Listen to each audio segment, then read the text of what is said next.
అదే RTV app వార్తల్ని క్షణాల్లో చదివే అవకాశం ఉంటుంది. ఒక న్యూస్ పేపర్, ఒక టెలివిజన్ ఛానల్ మీ చేతుల్లో ఎప్పుడూ ఉంటాయి.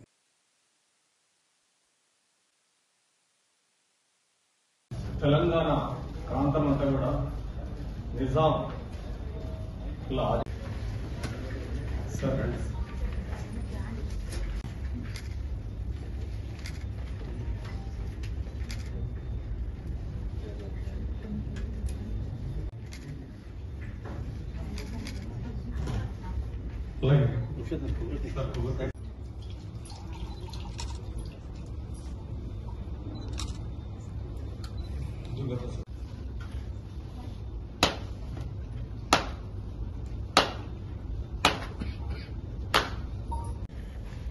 వ్యతిరేకించి వాళ్ళ ఊర్లోనే ఒక పైసా సభ్యత్వంతో ఆ రోజు ఊరంతా కూడా ఉద్యమాల్ని లేవనెత్తి ఆనాడు ఉన్నటువంటి పోయి సామాన్య ప్రజానికాన్ని చాలా ఇబ్బందులకు గురి చేసినటువంటి ఆనాటి సంఘటనలు మనం ఆ పనులు కట్టకపోతే దాన్ని చాలా అవమానంగా భావించి ఆనాడు గుండాలతో ఇక్కడ జరుపుకుంటున్నాం. సో అంటే నెక్స్ట్ టైం నుంచి ఎప్పుడైనా రెండు ఉంటుంది అంటే జస్ట్ పుట్ ఇట్ సైమల్టేనియస్లీ, ఒకరు తర్వాత ఒకరు పెడితే that will not be correct. అందరూ ఈక్వల్ గా ఉన్నారు అండ్ అందరు contribution in society, country, estate లో సిమిలర్ గా ఉన్నాయి కాబట్టి మనం సెలబ్రేట్ చేస్తున్నాం. సో ఫస్ట్ డొడ్డు కొబ్బరయ్య గారు ఐ థింక్ కొన్ని రోజుల ముందే మనం బర్త్డే సెలబ్రేట్ చేసాము. మళ్ళీ సేమ్ గా చెప్తున్నాను, అంటే ఆ టైంకి పరిస్థితి చూస్తే అంటే ఇప్పుడు ఎక్కువ మంది సర్వీస్ సెక్టర్ లో ఉన్నారు, అంటే ఏదో జాబ్ చేస్తున్నారు, కంప్యూటర్ సంబంధించిన ట్రాన్స్పోర్ట్ సంబంధించిన ఫ్యాక్టరీస్ కూడా ఇప్పుడు ఓపెన్ అయింది. చాలా మంది మ్యానుఫ్యాక్చరింగ్ లో పని చేస్తారు అండ్ చాలా తక్కువ మంది అగ్రికల్చర్ లో పని చేస్తారు. కానీ ఆ టైంకి పరిస్థితి వేరే రకాల ఉంటుంది. సర్వీస్ సెక్టర్ అసలే లేవు ఇండియా లాగా దేశంలో. దాంతో పాటు అది మ్యానుఫ్యాక్చరింగ్ సెక్టర్స్ అంటే ఫ్యాక్టరీస్ అన్ని ఆ టైంకి మనం ఒక కాలనీ ఆఫ్ బ్రిటిష్ లాగా ఉన్నాము. అంటే మా దగ్గర కన్జంప్షన్ మాత్రమే జరుగుతుంది, ప్రొడక్షన్ అన్ని ఇంగ్లాండ్ లో జరుగుతున్నాయి. ఎందుకు అట్లా పాలసీ అట్లే ఉంది, పరిస్థితి అట్లే ఉంది. మనం ఖచ్చితంగా అదే ప్రొడక్ట్ వాడుకోవచ్చు కాబట్టి ఇక్కడ నేటి ఫ్యాక్టరీ కూడా లేవు.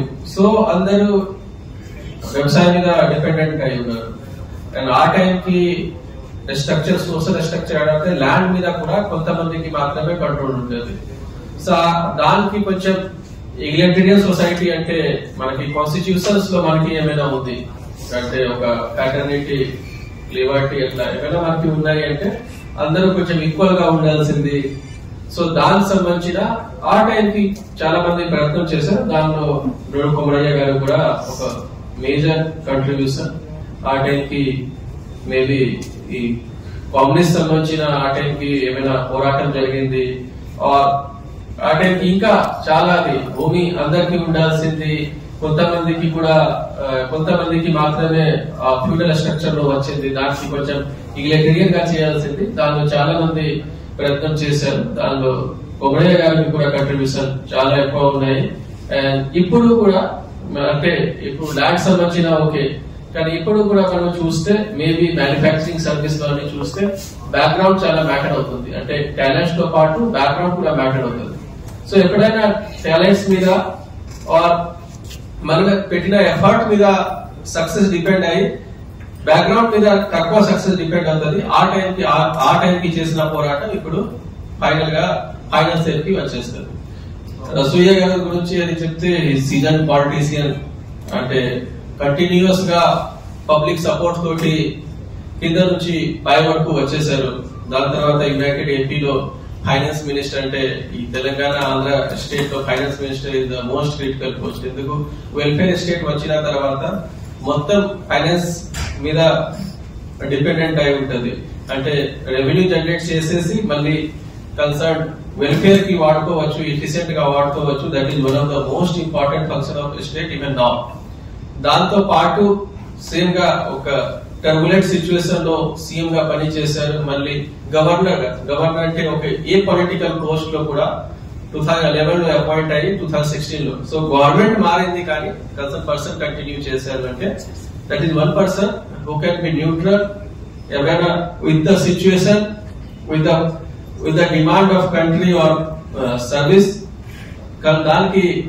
దాన్ని బట్టి మనం పని చేస్తే అంటే that is one good lesson for the bureaucrats officers. అంటే మనకి పరిస్థితి పరంగా మనం చేయాల్సింది న్యూట్రల్ గా ఉండాల్సింది and we should be working for the development of the state or nation. తర్వాత ఏమైనా పొలిటికల్ చేంజ్ ఉంటుంది కానీ ఏమైనా పర్మనెంట్ స్ట్రక్చర్ అంటే ఏమైనా బ్యూరోక్రసీ ఉంది, ఏమైనా ఆఫీసర్స్ ఉన్నారు, దానికి కరెక్ట్ గా రిజల్ట్ వస్తుంది. అది మన రసోయ్య గారికి ఈ గవర్నర్షిప్ టైం కి మనం చూస్తే ఈ వర్క్ న్యూట్రల్ ఎలాంటిగా కంట్రవర్సీ రాకుండా గవర్నమెంట్ చేంజ్ అయింది, పార్టీస్ చేంజ్ అయింది, అక్కడ స్టేట్ లో కూడా పార్టీస్ కూడా చేంజ్ అయింది, చీఫ్ మినిస్టర్ చేంజ్ అయ్యారు, కానీ ఎలాంటిగా కంట్రవర్సీ లేకుండా మంచిగా ఆ టెన్యూర్ పూర్తి చేశారు. So this is one of the good message for any officer or bureaucrats. మనం ఏమైనా చేంజ్ అయితే we are the continuous person and we should take care of the things as per the law, rules and constitution.